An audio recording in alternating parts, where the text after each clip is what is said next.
Motorola has become somewhat of an expert at making low-cost smartphones that actually work, and two examples of that are the all-new Moto E and the second generation Moto G. What's going on, everyone? It's Marco Hanna, and welcome to the affordable smartphone battle between the Moto E second generation and the Moto G second generation. Another edition of Phone Dog's Dogfight, and it all begins now.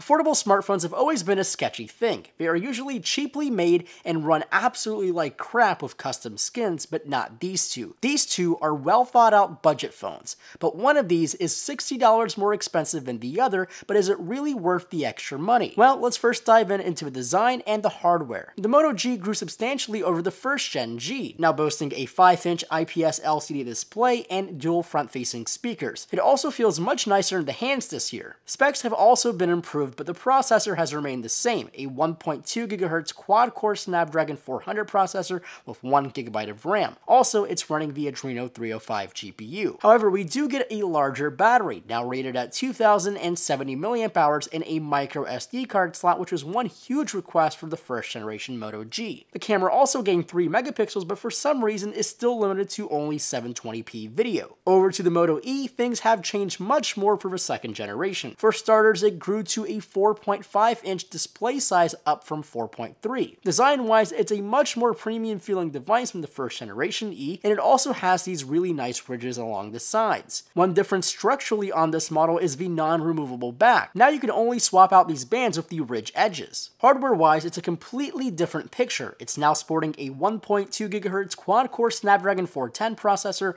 1 GB of RAM, and the Adreno 306 GPU. We also have a micro SD card slot for expansion and a much larger 2390 mAh battery. The camera does remain the same at 5 megapixels, but new for this year is a brand new front-facing camera, but it's only rated at VGA, which means it's only 0.3 megapixels. Now, camera aside, the internals of the E sound a lot more compelling than the Moto G as of right now. But now let's take a look over at the displays of both of these devices. On the Moto G, we have a 5-inch IPS LCD display with a resolution of 1280 by 720. That dials in its PPI to 294, which is a very respectable number for a phone that costs $180. On the Moto E, we have a 4.5-inch QHD IPS LCD display for resolution of 540 by 960. That dials its PPI in at 245. Yes, it's a less sharp display, and it's not even HD, but it does the job very well. But one thing I've noticed rather quickly is the yellow tint on the Moto E's display. The Moto G display seems to have a much brighter, or as in a much more white and accurate display than the Moto E, and this is the case at any brightness. Now let's switch gears to software and performance.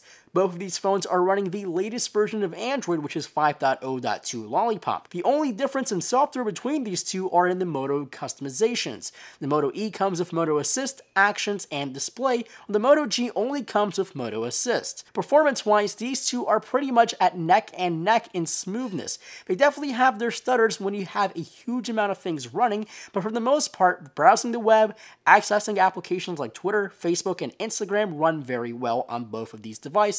But if you take a look at the benchmarks between these two, you'll see a huge difference in favor for the Moto E. Both its single and multi-core scores are much higher than the Moto G scores. I've run this test multiple amount of times to confirm it, and somehow it's true, but everyday usability seems to be around the same. Now, if you were going to pick a winner between these two, it would have to be the brand new Moto E. For only $120, it delivers great numbers, great performance, and now LTE here in the States. Yes, the display doesn't look as great and it has fewer megapixels, but both of these devices are subpar to any of the latest flagships. But as affordable smartphones go, we have to go with the Moto E. So thank you for watching. Make sure to leave your comments below, and also please give this video a thumbs up and subscribe if you haven't already. And as always, my name is Marco Hanna, and I'll catch you guys in the next video.